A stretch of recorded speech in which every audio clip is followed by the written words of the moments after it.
दोस्तों नमस्कार। शुरुआत करते हैं आज की एक नई कहानी की। रोमांच के शौकीन कुछ दोस्त अफ्रीका के जंगलों में घूमने गए थे। उन्होंने उस क्षेत्र के बारे में पर्याप्त जानकारी जुटा ली और फिर जंगल में भटकने के लिए निकल पड़े। वे कैंप से काफी दूर निकल गए थे। यहां वहां फिरते खूबसूरत नज़ारों को निहारते हुए उन्हें पता ही नहीं चला कि वे जंगल के किस हिस्से में पहुंच गए हैं। जंगल घना था, रोशनी भी कम थी।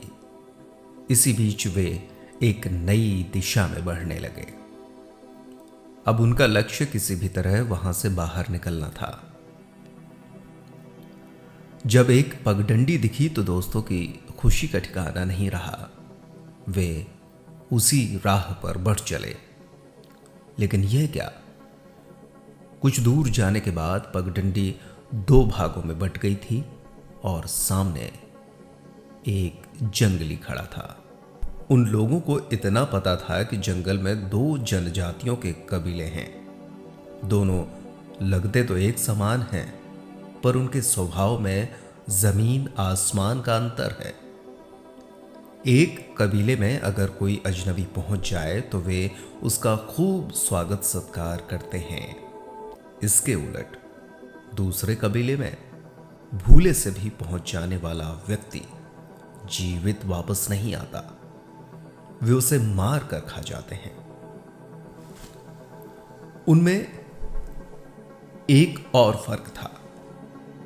भले कबीले वाले हमेशा सच बोलते थे, जबकि नरभक्षी कबीले वालों से जो भी पूछा जाए वे बिल्कुल उल्टा या झूठा जवाब देते थे।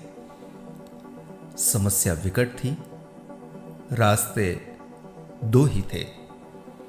एक सवाल उन्हें जिंदगी या मौत दे सकता था। दूसरी तरफ वो जंगली अपनी जगह पर खड़ा उन्हें घूरे जा रहा था। वापस घने जंगल में जाने का कोई तुक नहीं था, क्योंकि वहां तो और भी बड़े खतरे थे। पर सवाल बड़ा ये था कि आखिर सवाल क्या पूछा जाए। उन्हें जरा भी अंदाजा नहीं था कि वो जंगली भले कबीले का है या फिर बुरे कबीले का। जवाब में सच बोलेगा या झूठ। दोस्तों का दिमाग दौड़ने लगा। घबराने या भागने का कोई विकल्प नहीं था। चुनौती से निपटना था। दिमाग को शांत रखना था। आखिर उन लोगों ने एक सवाल तय कर लिया, जिससे सच्चे या झूठे किसी भी जवाब में उन्हें फायदा ही था। उनमें से एक आदमी बढ़ा और उसने संयत स्वरों में पूछा, मुझे तुम्हारे कबीले तक पहुंचना है। तुम्हारे कबीले की ओर जाने का रास्ता कौन सा है? अब अगर वो जंगली भले कबीले का होगा तो सही रास्ता बताएगा, और बुरे कबीले का होगा तो उल्टा रास्ता बताएगा।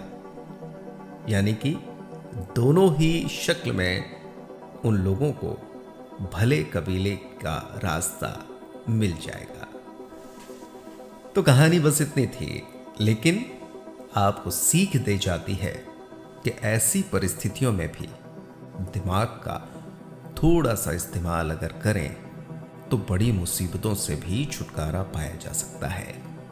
फिलहाल अब मेरे जैसी मुसीबत आपका पीछा छोड़ रही है, यानी कि कहानी खत्म और सोने का समय हो रहा है शुरू।